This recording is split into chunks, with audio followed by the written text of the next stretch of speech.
مشکل گھڑی اس میں تو کوئی دو رائے نہیں.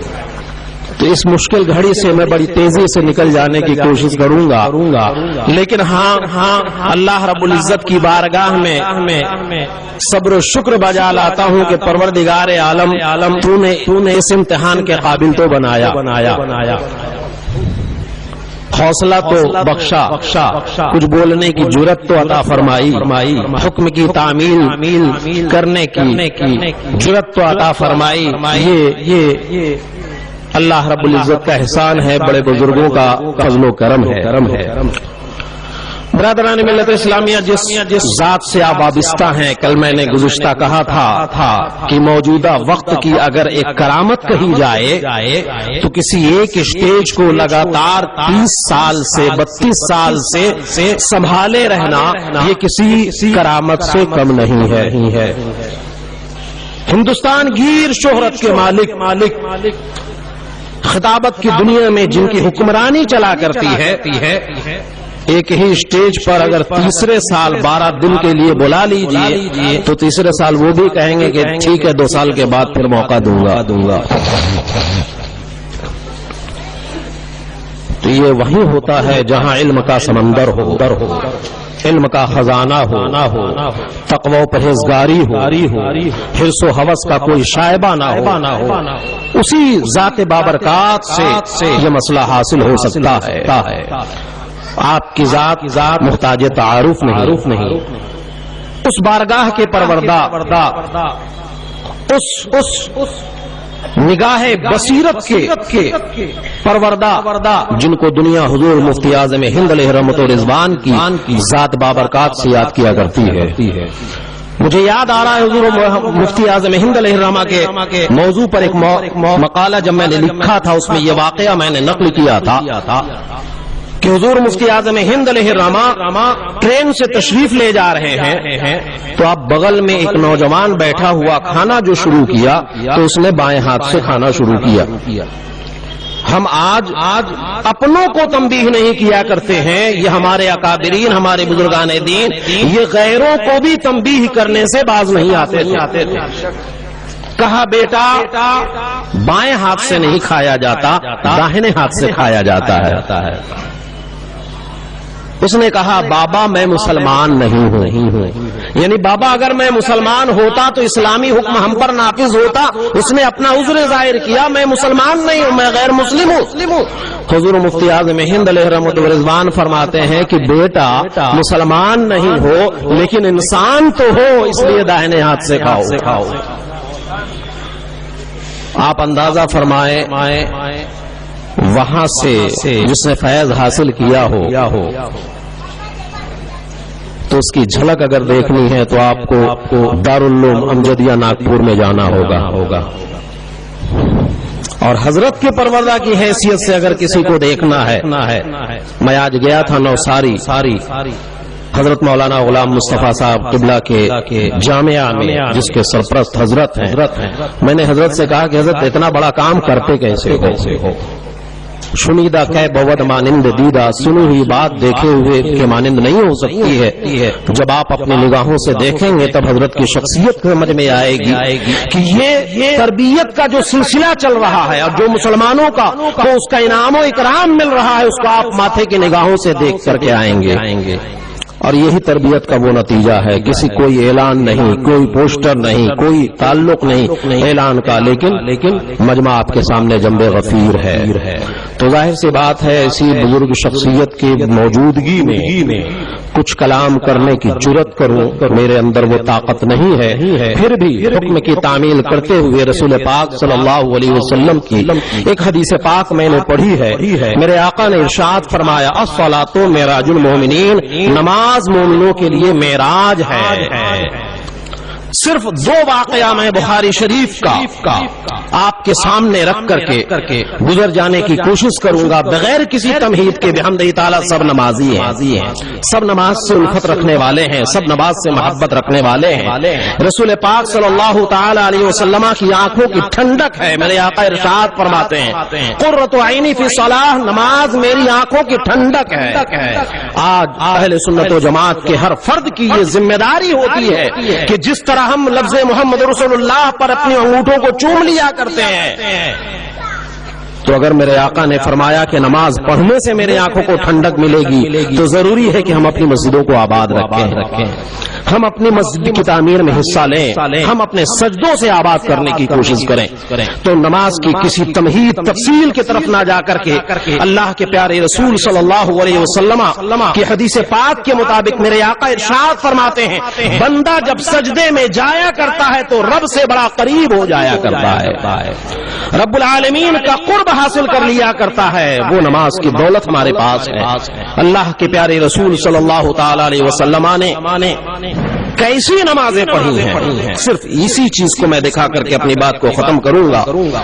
حضرت عبداللہ ابن مسعود رضی اللہ تعالیٰ عنہ, دوسری روایت ام المومنین حضرت عائشہ صدیقہ رضی اللہ تعالیٰ عنہ کی روایت ہے کہ رسول پاک صلی اللہ علیہ وسلم جب نماز تہجد میں کھڑے ہوا کرتے تھے. ہم اور آپ پر کتنی نمازیں فرض ہیں؟ 5. اور رسول پاک صلی اللہ علیہ وسلم پر 6 نمازیں فرض.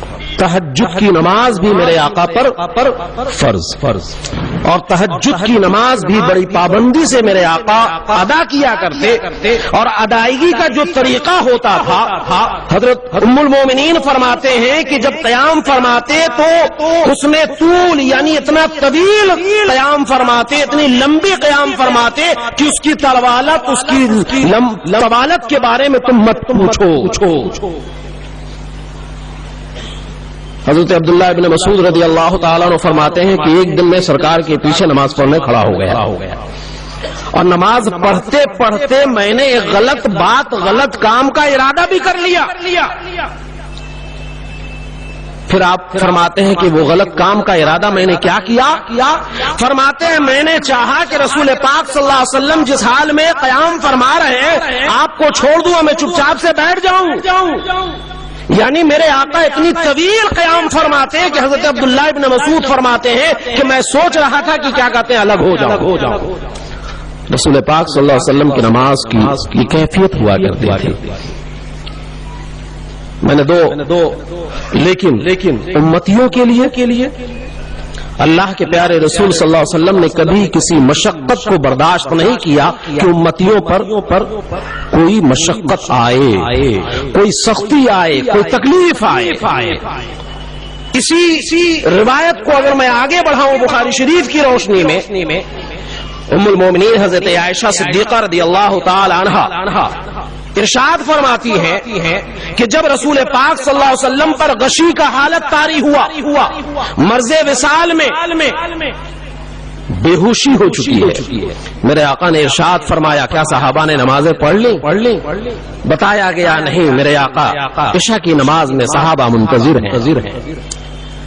رسول پاک صلی اللہ علیہ وسلم نے حکم فرمایا کہ پانی رکھو, وضو فرمایا, غسل فرمایا, غسل فرمانے کے بعد پھر کھڑے ہوتے ہیں.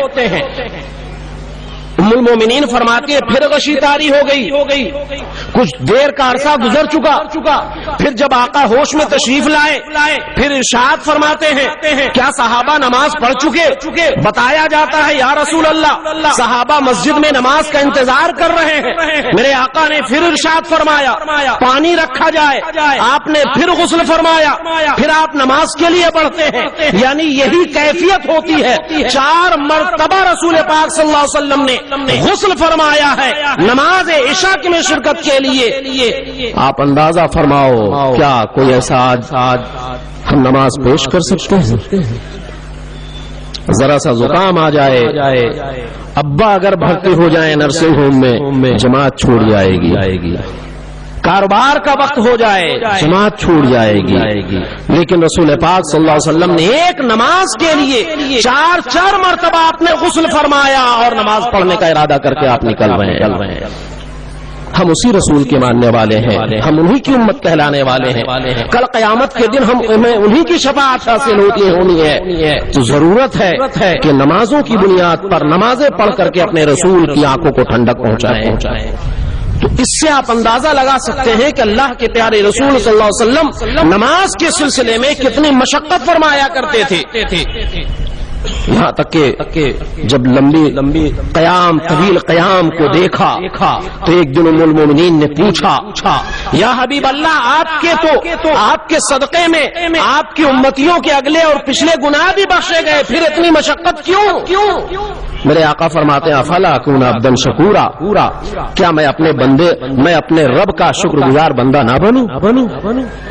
خود تو اتنی مشقت، اب دوسری جہت جس کو دکھا کر کے میں گفتگو کو ختم کروں کہ خود تو اتنی مشقت جھیلیں لیکن امتیوں کے لیے کیا پسند فرمایا میری امت مشقت میں نہ پڑے، میری امت زحمت میں نہ پڑے۔ چنانچہ ام المومنین حضرت عائشہ صدیقہ طیبہ طاہرہ کی روایت ہے، رسول پاک صلی اللہ علیہ وسلم رات میں نماز کے لیے کھڑے ہوئے، صحابہ نے دیکھا تو صحابہ کا طریقہ یہ ہوتا تھا کہ جو کچھ بھی دیکھا وہ اس کو کر گزرتے تھے، اس سنت سے عمل کیا کرتے تھے۔ ہم تو نماز کی سنتوں میں بھی بیلنس بناتے ہیں، یہ سنت مؤکدہ ہے، یہ سنت غیر مؤکدہ ہے۔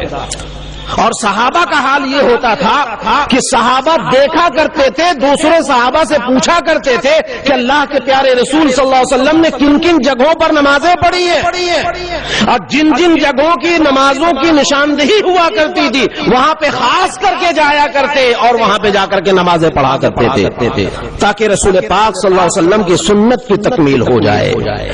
اور ہم تو سنت مؤکدہ ہے، سنت غیر مؤکدہ ہے پرواہ نہیں ہے، عصر سے پہلے سنت غیر مؤکدہ ہے نہ پڑھیں گے پھر بھی چلے گا، بیلنس بنانے کی کوشش کریں گے۔ لیکن صحابہ کا یہ عالم ہوا کرتا تھا۔ چنانچہ ام المومنین فرماتی ہیں کہ رسول پاک صلی اللہ علیہ وسلم نے نماز کے لیے قیام فرمایا، صحابہ نے دیکھا پیچھے آ کر کے کھڑے ہو گئے، اور پھر دوسرے دن بھی ایسا اتفاق پڑا، صحابہ نے دیکھا رات میں رسول پاک صلی اللہ علیہ وسلم نماز کے لیے کھڑے ہیں، صحابہ نے آ کر کے پیچھے سب بنا لی۔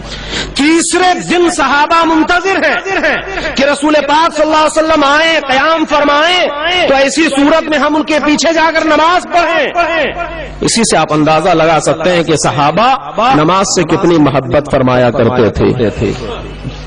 نماز تہجد کے لیے صحابہ کھڑے ہیں، وقت گزر رہا ہے، فجر کی اذان ہو چکی ہے، لیکن صحابہ اس بات کے انتظار میں ہیں کہ میرے آقا تشریف لائیں تو میں ان کے پیچھے نماز کے لیے کھڑا ہو جاؤں۔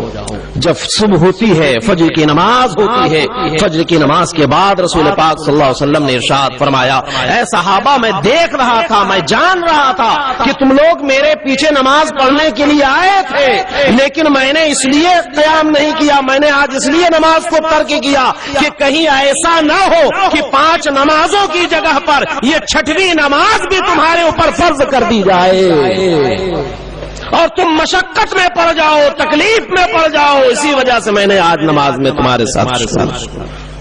عزیزان ملت اسلامیہ ایک جہت وہ ہے کہ غشی کی حالت میں بھی میرے آقا 4 مرتبہ غسل فرما رہے ہیں، نماز کے لیے تشریف لے جا رہے ہیں، اور ایک جہت یہ ہے کہ امتیوں پر مشقت نہ ہو، 5 وقت ہے تو 5 ہی وقت رہ جائے۔ عزیزان ملت اسلامیہ آج ضرورت ہے اس بات کی کہ ہم اور آپ اللہ کے گھر کے سامنے اپنے ضمیر کو حاضر کر کے، دل کو گواہ بنا کر کے اپنے مرشد کے سامنے، اپنے استاذ کے سامنے اپنے دل میں عہد کریں کہ پروردگار عالم ہمیں سچا پکا نمازی بنا دے، مولا 5 وقتہ نماز پڑھنے کی توفیق رفیق عطا فرما۔ وآخر دعوانا الحمدللہ رب العالمین۔ السلام علیکم۔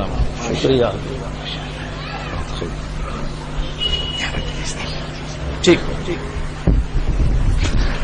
سبحان اللہ سبحان اللہ، بڑے اچھے انداز میں ہمیں اور آپ کو حضرت اپنے خطاب سے نواز رہے تھے، اور اس موقع پر علامہ اقبال کا ایک شعر یاد آیا، مسجد تو بنا دی شب بھر میں ایمان کی حرارت والوں نے، دل اپنا پرانا پاپی تھا برسوں میں نمازی بن نہ سکے۔ اللہ تبارک و تعالیٰ کی بارگاہ میں ہم سب دعائیں کریں کہ اللہ اس ماہ مبارکہ کی برکتوں سے ہم سبوں کو مالا مال فرما، اور ساتھ ہی ساتھ پنجگانہ نماز با جماعت کا پابند بنا۔ اب آئیے بغیر کسی تاخیر کے اپنے آقا نعمت کے خطاب نایاب سے ہم اور آپ محظوظ ہوں. حضرت کے خطاب شروع ہونے سے قبل ہم اور آپ نعرہ تکبیر و رسالت بلند کریں. نعرہ تکبیر، نعرہ رسالت. غوث کا دامن، خواجہ کا دامن، امام احمد رضا کا دامن، مسلک اعلی حضرت جشن عید میلاد النبی حضرت علامہ مفتی محمد مجیب اشرف صاحب قبلہ. نعرہ تکبیر، نعرہ رسالت.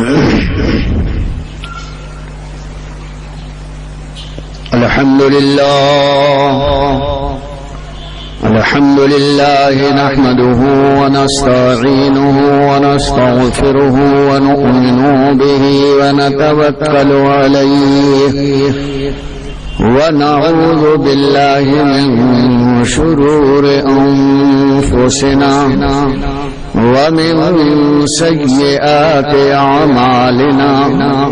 من يهده الله فلا مضل له ومن يضلله فلا هادي له. ونشهد أن لا إله إلا الله وحده لا شريك له.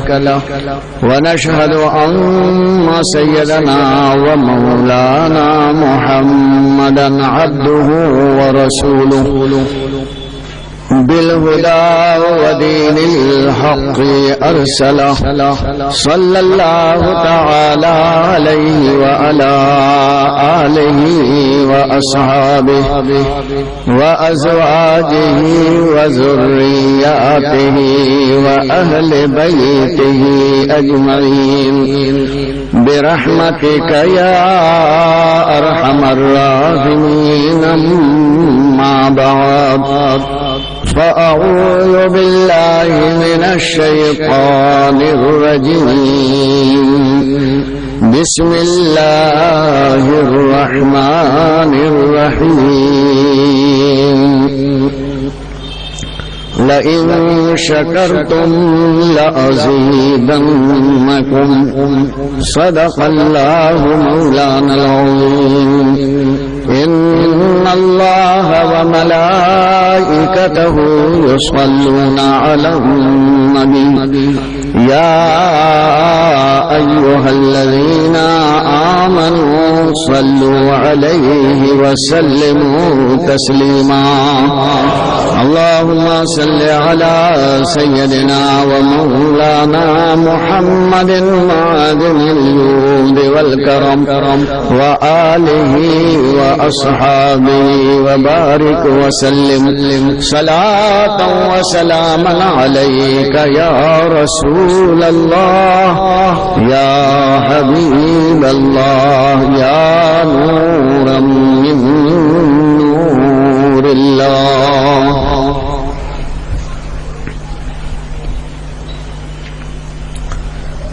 سیدنا سرکار اعلیٰ حضرت امام احمد رضا فرماتے ہیں اپنی قوم کی بے راہروی دیکھ کر اور بڑے درد کے ساتھ ہمیں جھنجھوڑتے ہوئے بیدار کرنے کے لیے فرماتے ہیں دن لہو میں کھونا تجھے، شب صبح تک سونا تجھے، شرم نبی خوف خدا یہ بھی نہیں وہ بھی نہیں. رزق خدا کھایا کیا فرمان حق تعالی کیا. رزق خدا کھایا کیا فرمان حق تعالی کیا. شکر کرم ترس سزا یہ بھی نہیں وہ بھی نہیں. میرے دوستو اللہ رحمان اور رحیم ہے. اپنی رحمانیت اور رحیمی سے اس نے ہمیں سب کچھ دیا. ہر چیز اسی کی دی ہے، اسی کی مہربانی ہے، اور یہ یاد رکھنا کہ ہر نعمت پر اللہ کا شکر کرنا ہر مسلمان پر واجب ہے۔ ہر نعمت پر شکر ادا کرنا اللہ تعالی کا واجب ہے۔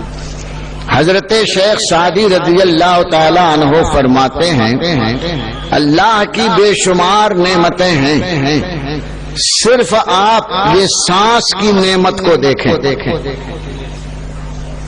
جس سانس پر ہماری زندگی ڈیپینڈ کرتی ہے، ہماری زندگی کا دار و مدار سانس کے اوپر ہے، اور اس سانس کے دو حصے ہیں، ایک وہ سانس جو باہر سے آکسیجن اور ہوا لے کر اندر پہنچاتی ہے، اور اندر کی کثیف اور گندی ہوا کو سانس پھر دوبارہ باہر نکالتی ہے۔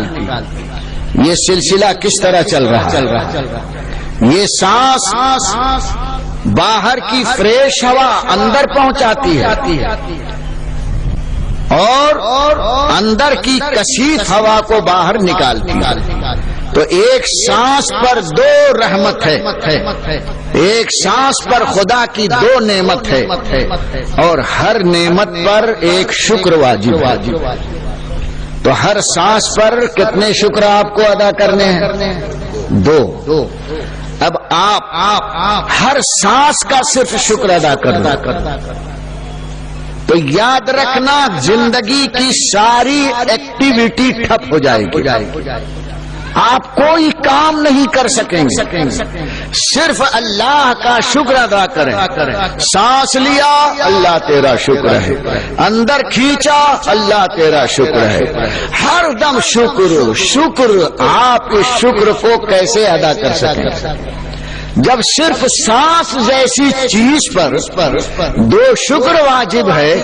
تو آنکھ ہے، برین ہے، ہاتھ ہے، ذرا اس ہاتھ کو تو دیکھو، ایک ہاتھ ہے اور لاکھوں کام ہے۔ یہ ہاتھ کتنے کام کرتا ہے؟ آپ کہیں گے کھانا کھلاتا ہے، میں کہتا ہوں کھانا صرف نہیں کھلاتا، یہ ہاتھ کماتا بھی ہے۔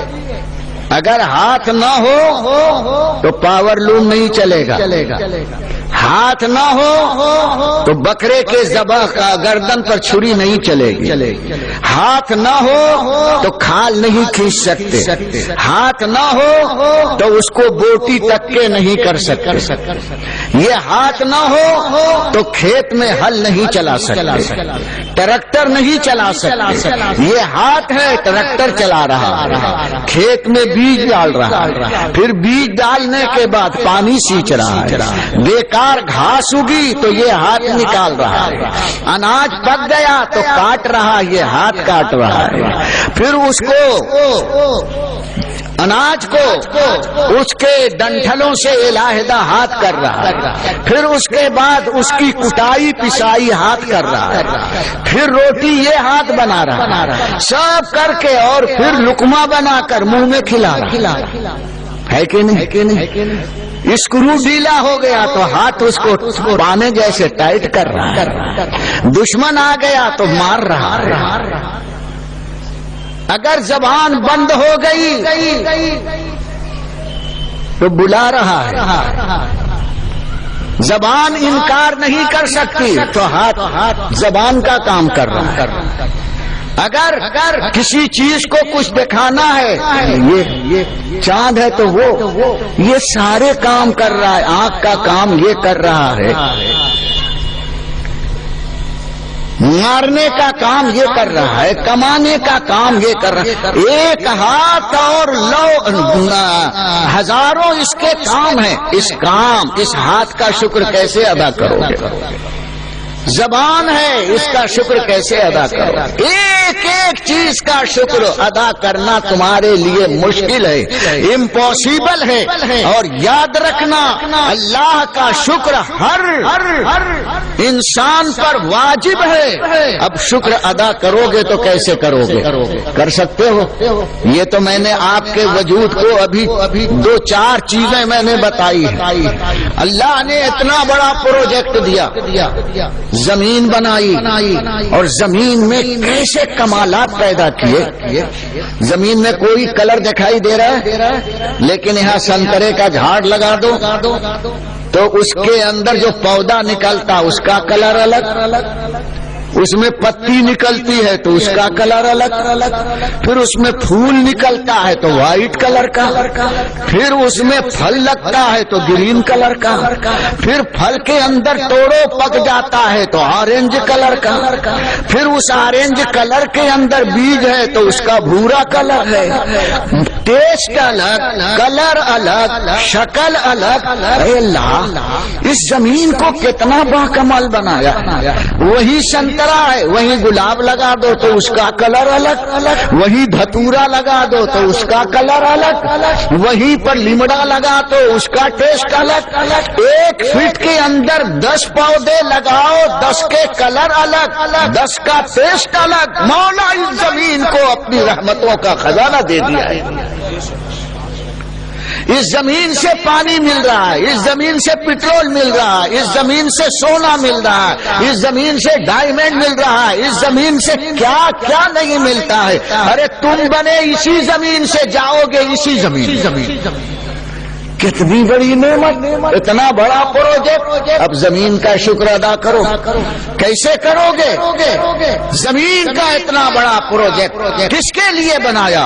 قرآن فرماتا ہے هو الذی خلق لکم ما فی الارض جميعا۔ وہ رحمان و رحیم خدا جس نے زمین اور زمین میں جو کچھ ہے اے انسان تمہارے لیے بنائے۔ شکر کا ایک طویل سلسلہ ہے جس کو تم شمار نہیں کر سکتے۔ اور پھر زمین ہی نہیں، آگے قرآن فرماتا ہے ثم استوى إلى السماء فسواهن 7 سماوات وهو بكل شيء عليم۔ زمین کا اتنا بڑا پروجیکٹ بنانے کے بعد اس نے 7 آسمان تمہارے لیے بنائے۔ آسمانوں میں خدا کی رحمتوں کے نظارے دیکھو، اللہ کی نعمتوں کا کیسا عظیم شامیانہ لگا ہوا ہے۔ وہاں برقی خمخمے نہیں، فیوز اڑ جائے تو اندھیرا، ایسی قندیل، ایسی سیریز لگا دی کبھی فیوز نہیں اڑتا، کبھی اس کی روشنی مدھم نہیں پڑتی ہے۔ تمہاری زمین کو روشن، کھیتیوں کو پکا رہا ہے، اور تمہارے زمین کی تمام چیزوں کے لیے وہ ایک اللہ کا فضل اور ایک نعمت ہے۔ آسمان کی نعمتیں، زمین کی نعمتیں، تمہارے وجود کی نعمتیں، سب کا شکر کیسے ادا کرو گے؟ اور قرآن فرماتا لئن شکرتم، اگر تم میرا شکر صحیح معنوں میں ادا کرتے رہے لأزیدنکم، تو اپنی نعمتوں کو اور بڑھاتا جاؤں، برکتیں دیتا جاؤں۔ آنکھ کا شکر ادا کرو، آنکھ کی بینائی برقرار رہے۔ رزق کا شکر ادا کرو، رزق میں برکت ہوتی رہے گی۔ اولاد ملی، شکر ادا کرو، نیک اولاد ملتی رہے گی۔ لڑکی آ گئی تو جل ککڑا بن جاتا ہے، لڑکی آ رہی ہے، لڑکی، ارے یہ بھی اللہ کی نعمت ہے۔ حضور اکرم صلی اللہ علیہ وسلم فرماتے ہیں جس کی لڑکیاں 3 ہیں، صبر کرتا ہے تو قیامت میں یہی لڑکیاں رحمت بن کر جہنم کے عذاب سے بچانے والی بن جائیں۔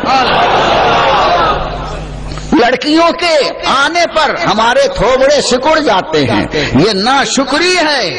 اب لڑکا ہوا، اس ناشکری کے بعد تو ایسا لفنگا ہوا کہ پورے خاندان کی عزت اس نے ملیا میٹ کر دی۔ یہ ناشکری کی نحوست ہے۔ اللہ کا شکر ہر چھوٹی بڑی نعمت پر ادا کرو تو انشاءاللہ تعالی جو موجودہ نعمتیں ہیں اس میں برکتیں ہوں گی، وہ تمہارے دین اور دنیا کے لیے خیر اور رحمت ثابت ہو جائیں گی۔